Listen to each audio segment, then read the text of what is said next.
Excellente soirée à toutes et à tous et merci de vous joindre à nous pour cette session d'information. Tout de suite, prenons le sommaire.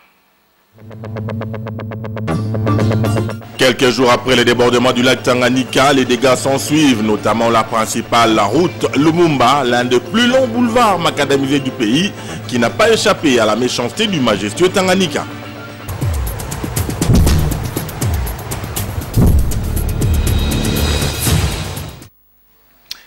Un crime passionnel à Matongé, un homme âgé d'une 50aine d'années a poignardé son épouse qui est décédée sur place. Il s'en est ensuite pris à ses deux belles filles qui voulaient défendre leur maman.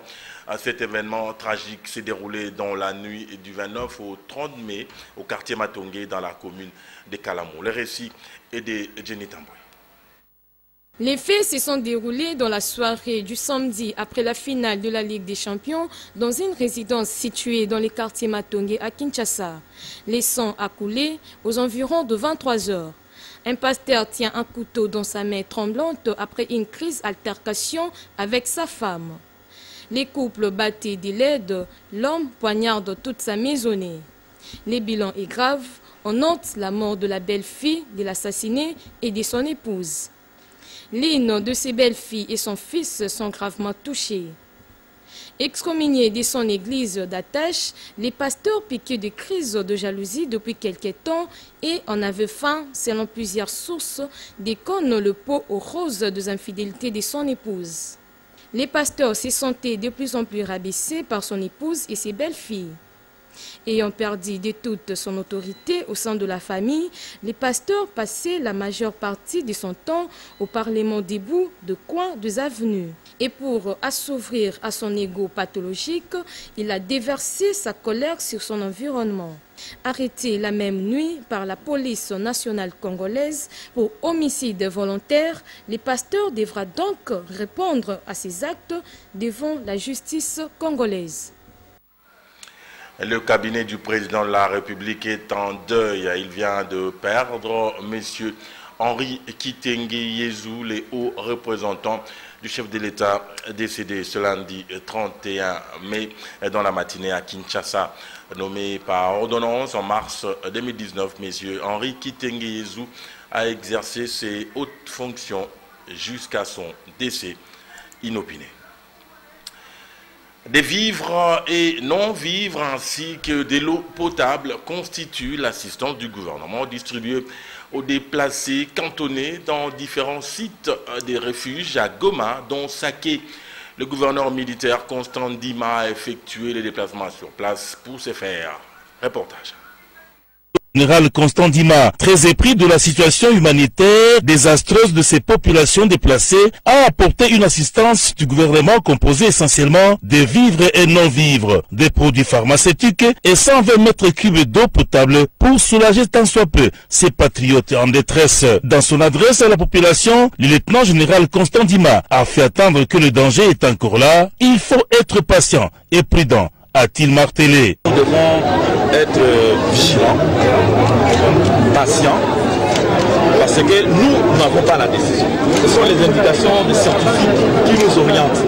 Alors il faut qu'on se réfère toujours aux indications, les prévisions, tout ce que l'OVG doit nous communiquer. C'est là où nous étudions au niveau politique pour apporter les solutions à la population. Le message je viens de lancer, le danger n'est pas encore écarté, la prudence, la patience. Nous avons amené 120 mètres cubes d'eau, le vivre et non vivre. Et demain, Madame de Loja, on vient d'échanger tout à l'heure, là vous avez vu, on aura encore à scruter pour voir comment intervenir pour les handicapés et les malades. Le même convoi, même plus que ça, est déjà vers Kibumba. Vous pouvez même poser la question là-bas. Une autre mission similaire est celle conduite par le vice-gouverneur de Nord-Kivu à Kibumba, dans le territoire de Nyiragongo. C'est aussi à une vingtaine de kilomètres de la ville de Goma. Kibumba a également accueilli plusieurs déplacés de Goma. Le commissaire divisionnaire Romy Ekouka-Lipopo, lui aussi, a remis au nom du gouvernement plusieurs tonnes de vivres et non-vivres, ainsi qu'une bonne quantité d'eau potable. Quoi qu'il en soit, les populations en évacuation devront encore attendre l'appel du gouverneur du Nord-Kivu avant de retourner dans leur domicile. Au nom de la population, le chef de la chefferie de Baoundé, La ville de Kalemi dans le Tanganyika enregistre d'énormes dégâts causés par le débordement du lac Tanganyika. Au nombre de ces dégâts, on note la principale route de la ville et le boulevard Lumumba qui est rongé petit à petit. Reportage.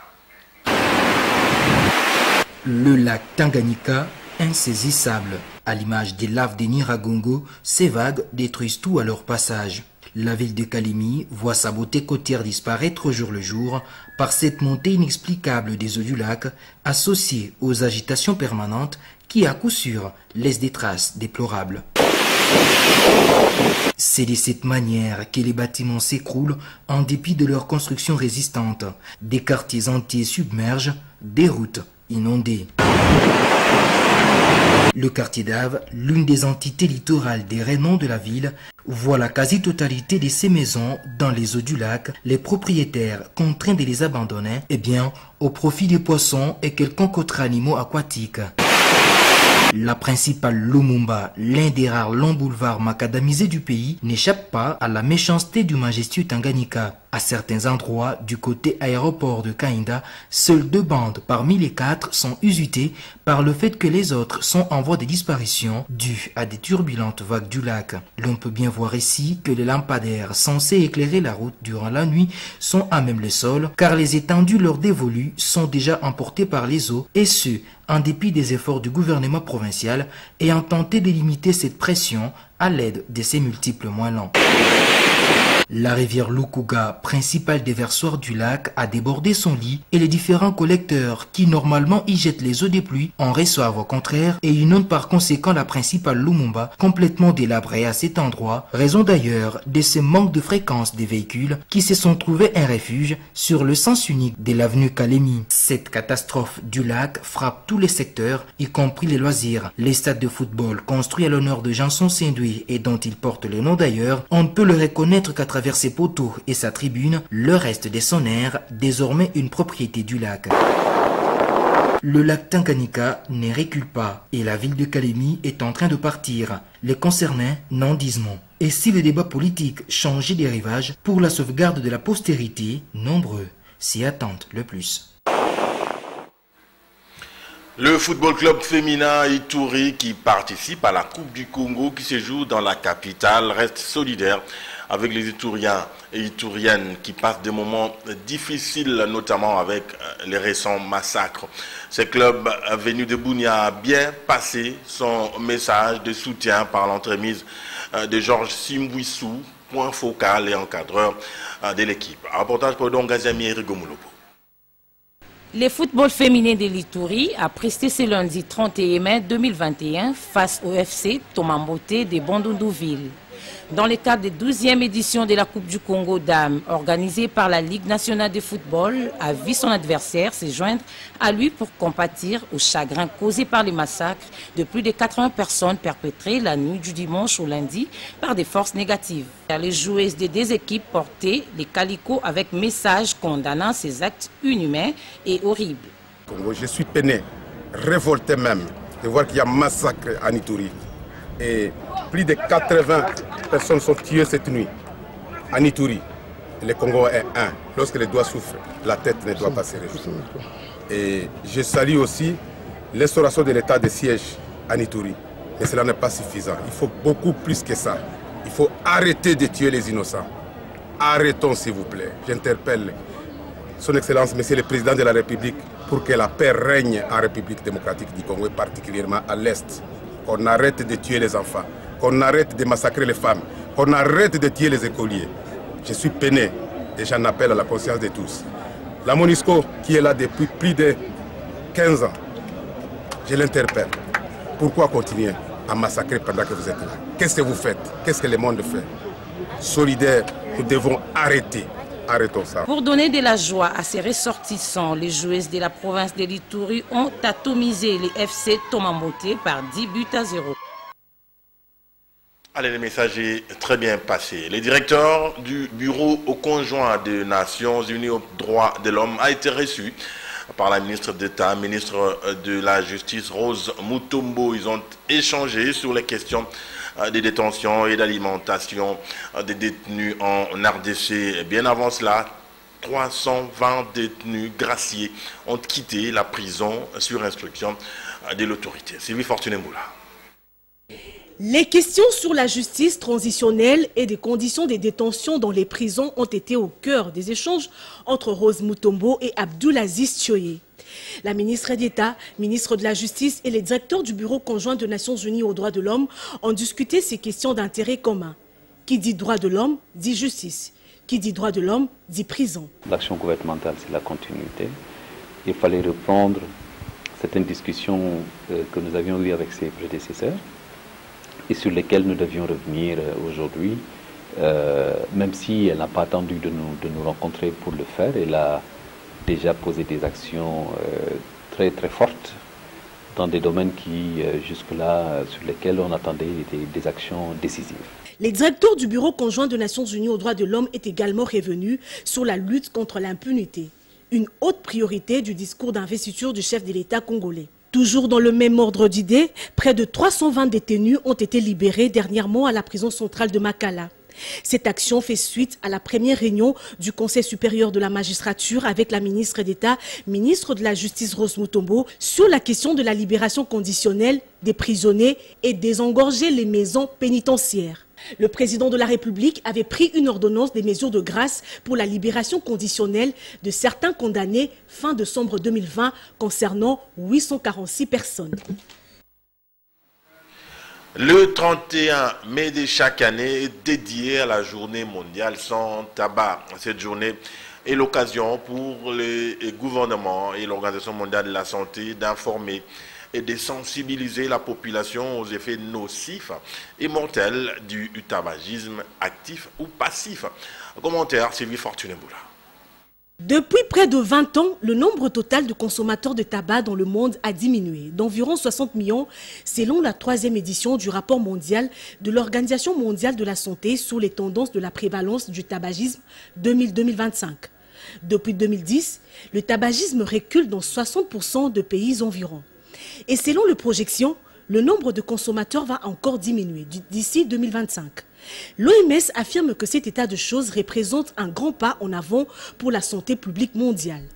La journée mondiale sans tabac est donc l'occasion pour le gouvernement, en partenariat avec l'OMS, d'informer et de sensibiliser les populations aux effets nocifs et mortels du tabagisme actif et passif.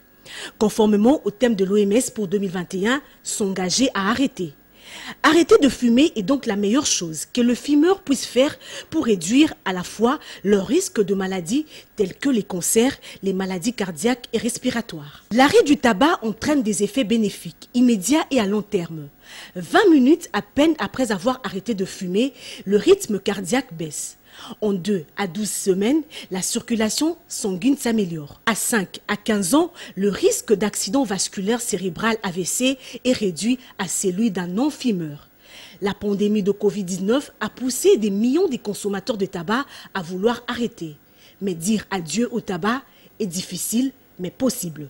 Fumer préjudicie à la santé. Alors, il faut s'engager à arrêter.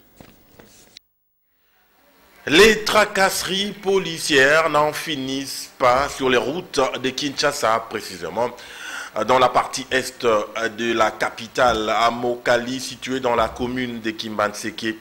Les chauffeurs et les motocyclistes se plaignent de cette situation qui perdure. Le constat est de Torine Bongo et Esther Badibiabia. Les motos à 3 pneus, communément appelées motos Gizi, ou les Keweseki, est le moyen de transport le plus utilisé dans les quartiers Mokali situés dans la commune de Kimbanseke. Malheureusement, les jeunes gens qui conduisent ces engins font face à des tracasseries des agents de l'ordre malgré qu'ils détiennent des permis de l'hôtel de ville de Kinshasa. Face à cette situation qu'ils qualifient d'injuste, ils s'en remettent à l'autorité urbaine. Nous faisons face à l'insécurité à Mokali.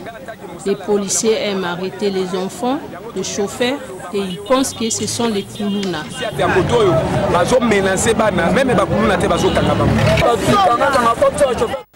Nous sommes butés à des tracasseries de la part des policiers. Ils pensent que nous sommes des Kuluna, pourtant nous faisons notre travail.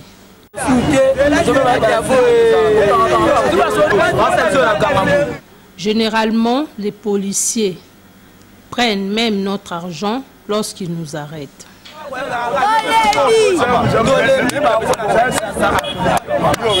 Ces engins, il faut le dire, sont les moyens qui permettent aux Kinois de Mokali de circuler sans problème. L'autorité urbaine doit réguler les choses pour une paix sociale. Prenons à présent les condensés de l'actualité internationale. En Pologne, la communauté bélarusse a manifesté ce dimanche pour dénoncer le régime d'Alexandre Loukachenko, une semaine après l'arrestation du journaliste Roman Protasevich, dont l'avion a été intercepté par les autorités de Minsk alors qu'il se rendait en Lituanie. Les protestataires réclament des sanctions européennes et américaines. Le président Joe Biden a promis d'intervenir sur ce dossier alors que la tension est élevée entre Washington et Moscou. J'ai eu récemment une longue conversation de 2 heures avec le président chinois Xi, lui faisant clairement comprendre que nous ne pouvions rien faire d'autre que de défendre les droits de l'homme dans le monde entier, car c'est ce que nous sommes. Je rencontrerai le président Poutine dans quelques semaines à Genève, en lui faisant clairement comprendre que nous n'allons pas rester sans rien faire et le laisser abuser de ses droits. Ce week-end, Alexandre Loukachenko était à Sotchi pour s'entretenir avec Vladimir Poutine. Les 2 hommes ont évoqué l'interception de l'avion de ligne. Moscou reste le principal soutien du régime bélarusse face à une forte contestation de l'opposition, soutenue par les chancelleries occidentales. Les États-Unis ont espionné des responsables politiques en Europe de 2012 à 2014 avec l'aide des services de renseignement du Danemark.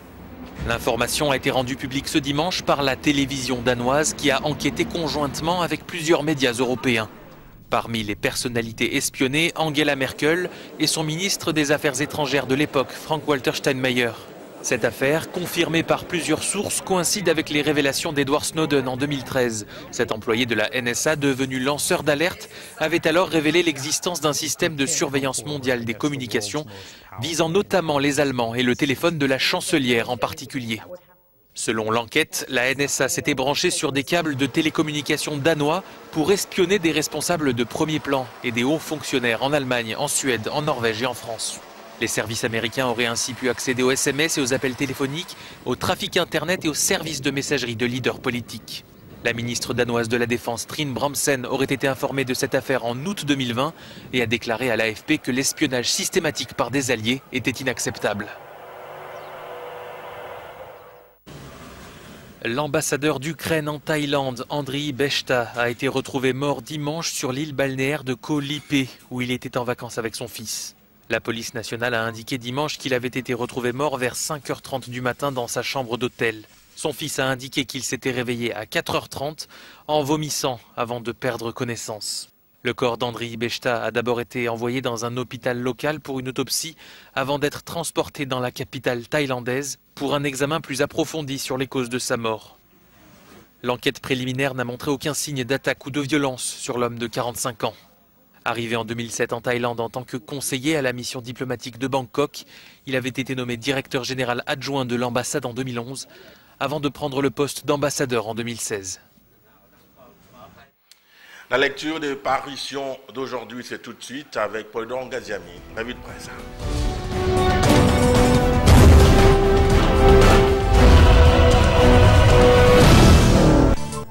La situation à Goma, dans le Nord Kivu, reste non seulement au cœur de l'actualité, mais aussi des préoccupations des autorités RD congolaises. À propos, affiche en manchette l'avenir, Félix Tshisekedi et la première dame se rendront bientôt à Goma.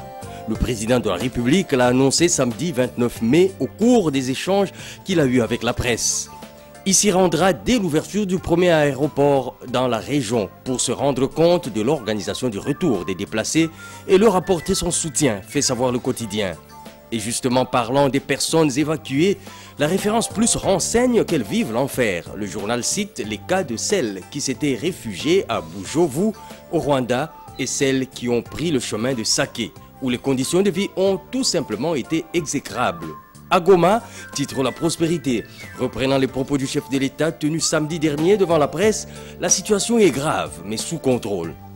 Le quotidien rapporte que le président de la République a annoncé la mobilisation d'un budget pour répondre aux besoins primaires des Gomatraciens tout en lançant un vibrant appel aux compatriotes de bonne volonté susceptibles de poser des actes humanitaires en faveur des victimes.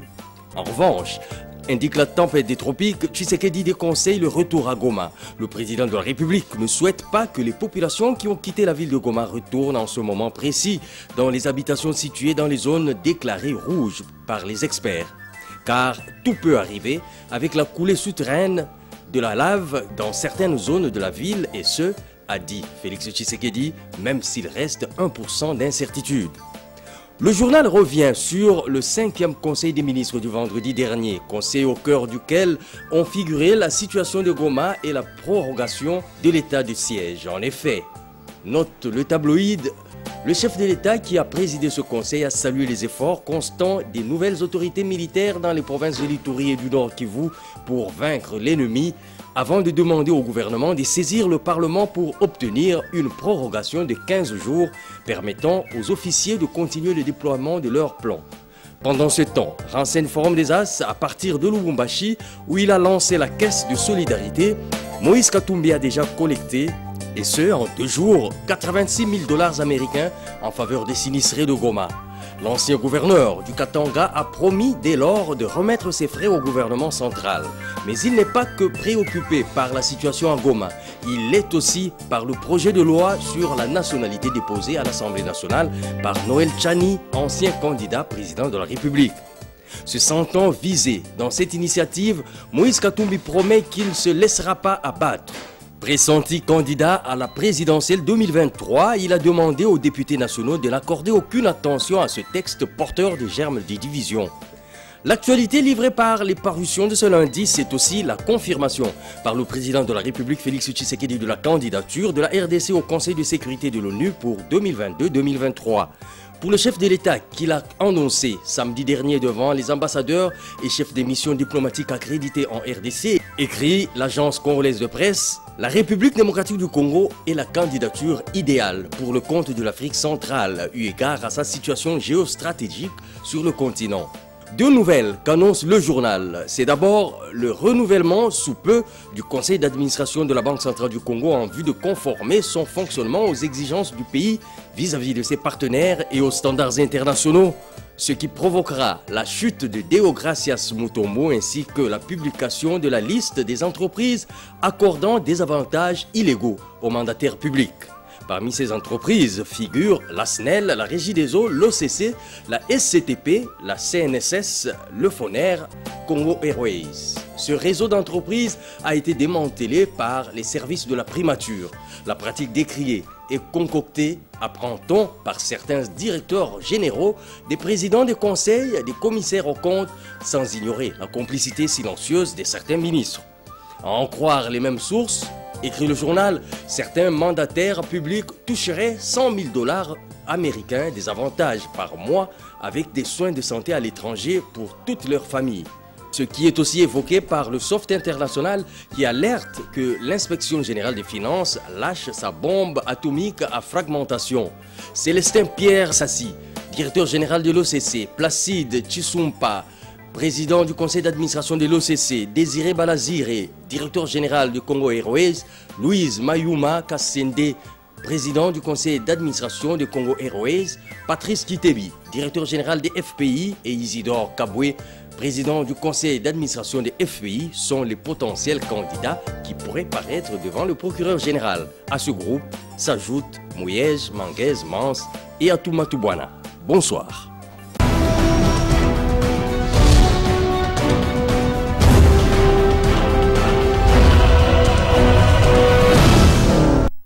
Voilà qui met un terme à ces journaux. Pour ceux qui nous ont pris en cours, nous proposons les rappels des titres.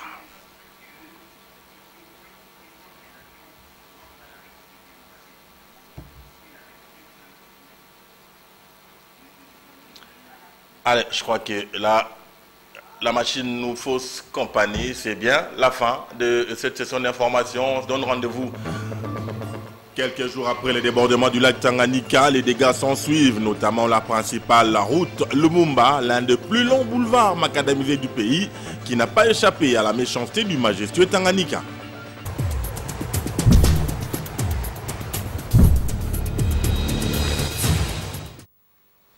Voilà, avec cet atterrissage forcé, on met un point final à cette session. Rendez-vous pour demain dans la journée avec toutes les éditions qui sont prévues. On espère vous retrouver très nombreux à 19 h pour la grande édition. Portez-vous bien.